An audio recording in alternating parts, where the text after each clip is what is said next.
আমি বাংলাদেশে নাই এবং আমাকে বলছে দেশে আসবি তুই, তোকে গরম জল দিয়ে পুরায় দিবে, হ্যাঁ মানে কি কি জানি বলে, মানে এগুলোর মানে আসলে কোনো মানে আসলে আমরা তো আমার এখন আর কিছু গায়ে লাগে না কেন যখন বঙ্গবন্ধুর মাথার উপরে উঠে আমাদের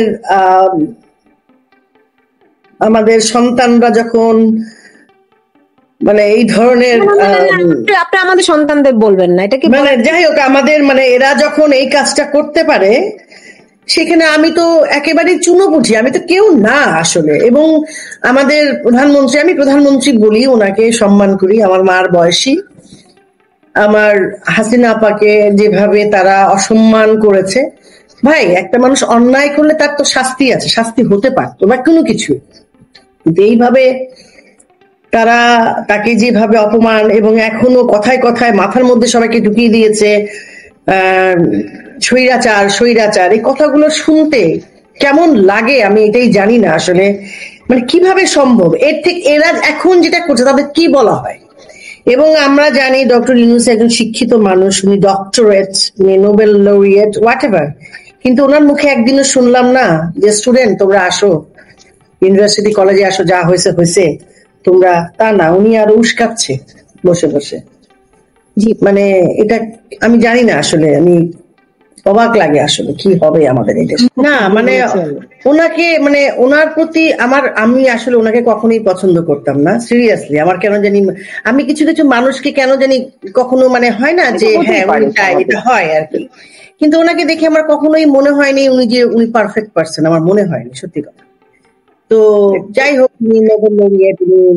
মানুষজন বিদেশের মানুষরা আসলে কাগজ পছন্দ করে, যারা এখানে পাসপোর্ট পায় তারা কিন্তু কাগজটা দেখে, মানুষটাকে দেখে।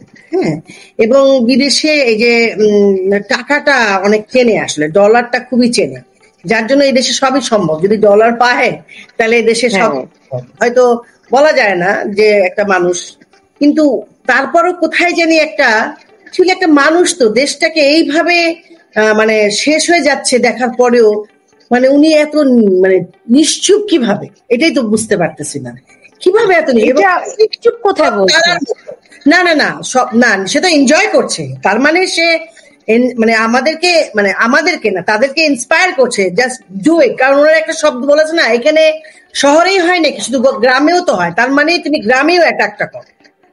যখনই কোনো রাজনৈতিক নেতা বলবে এই সব ঠিকঠাক আছে, খবরদার কোনো কিন্তু সংখ্যালঘুদের উপর অত্যাচার করা যাবে না, তার মানে তুমি ওইটা করো।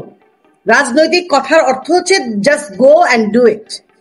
ওনার মতো একটা মানুষ মানে একটু আশা ছিল যে উনি হয়তো অন্তত, যাই হোক যা হয়েছে প্রথম দিকে, এখন না মানে প্রথম দিকে অ্যাটলিস্ট মনে হয়েছে না দেখি হয়তো ঠিক হবে, হয়তো ঠিক হবে, বোঝার সময় লাগে একটা মানুষের। কিন্তু না, এটা তো ক্রমাগত বাড়ছে, কারণ কালকে লতিফ সিদ্দিকী, তারপরে পান্না সাহেব, তারপরে ওই পান্না সাহেব আমাদের জেআই পান্না, এবং আমাদের আচ্ছা ওই ভদ্রলোক সাংবাদিক আমি বলছি এর কথা, ওই যে আমাদের ফজলুর রহমান, এরা এত মানে দেশপ্রেমিক, প্রত্যেকেই দেশপ্রেমিক যারা। শোনেন, আমি একটা জায়গা বাচ্চাদের সম্পর্কে কিন্তু আমিও লিখেছিলাম মারিয়া, আমিও কিন্তু বলেছিলাম যে বাচ্চাদের পক্ষে আছি, বাচ্চা তো সন্তান তো আমাদের সন্তান, যাদের বাচ্চা আছে সবাই কিন্তু বলেছিল প্রথম, সবাই বলেছিলাম আমরা, কিন্তু তার মানে তো এই নাই অন্য দেশটা শেষ হয়ে যাবে, আমার রেল আমার যে স্থাপনাগুলো সেগুলো আমি শেষ করে দিব, হাসপাতালে আগুন দিয়ে দিব, রেল স্টেশনে আগুন দিব, বিটিভি ভবন আগুন দিয়ে দিব, সেখানে মানুষ চুপ করে আছে।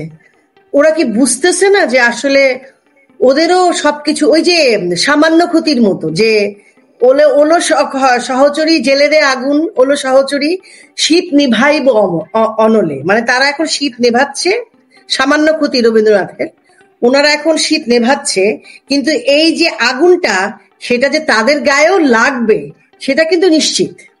বাংলাদেশে নদীতে লাশ ভাসে মাছের পরিবর্তে, গড়ে প্রত্যেক মাসে 30 থেকে 40টির মতো লাশ পাওয়া যায়, অজ্ঞাতনামা, কার লাশ, কার ভাই, কার বোন, ঘরে ঘরে ধর্ষণ হচ্ছে। তো কবে হবে এনাফ ইজ এনাফ? মারিয়া বলল যে বাঙালি, এখন বাঙালির মধ্যে জন্ম তো এখানেই, তার মানে তো সে বাঙালি, মানে জন্ম তো তার এখানে। আমি কালকে একটা দৃশ্য দেখলাম, সম্পত্তির জন্য দুই ভাই এবং বাবা মা সহ একটা ছেলে চোখ উঠে ফেলতেছে। এটা কি করে সম্ভব? আমি জানি না এটা কি করে সম্ভব। এবং হাসতে হাসতে তারা ওই যে কি জানি বলে, শাবল না কি দিয়ে মারতেছে, একজন একজনের হাত কেটে ফেলতেছে, ছুরি দিয়ে এরকম করে খোঁচাচ্ছে। দেখা যায় না, মানে আমরা সাধারণ মানুষ এটা দেখতে পারি না। আমার ছেলে আমাকে প্রায় বলে যে তুমি এই দেশে তোমার জন্ম, এই দেশে তুমি জন্ম নিয়েছো, এরা এরকম করে এইভাবে, মানে আসলে এই দেশের বাচ্চারা যতই বলি এরা তো এইসব দেখতে পারে না। তার মানে কি এখানে ক্রাইম হয় না? ক্রাইম হয়, এখানে কিন্তু বিচারও হয়। আমাদের দেশে তো বিচারই নাই। কারণ এখন মানে বোঝা যাচ্ছে যে কিছু মানুষ ভালো থাকবে আর সবাই জানি একজন একজনের পেছনে লেগে থাকবে, গৃহযুদ্ধ হবে। না হলে আগে তো অনেক মানুষকে আমরা চিনতাম যে এইটা ক্রাইম করে এসছে বা ক্রাইম করেছে, কারো বাড়িতে কারো বাসায় এইভাবে আক্রমণ আমি তো দেখি নাই ভাই। ঘরে ঢুকে যাচ্ছে মানুষ, ঢুকে যে সব নিয়ে নিচ্ছে। এটা কি ধরনের ভাই দেশ? এটা কি মানে? আর এত লোভী কেন আমাদের দেশের মানুষ? এত লোভী কেন? আমার আরেকজনের জিনিসের প্রতি আমার তো লোভ হবে কেন? আরেকজনের বিছানায় যে আমার শুতে হবে কেন? আরেকজনের খাবার আমাকে ছিনিয়ে এনে খেতে হবে কেন? আমরা তো সেই অভাবী দেশ ছিলাম না। 5ই আগস্টের আগে তো আমাদের দেশের মানুষ তো সেই অভাবী ছিল না।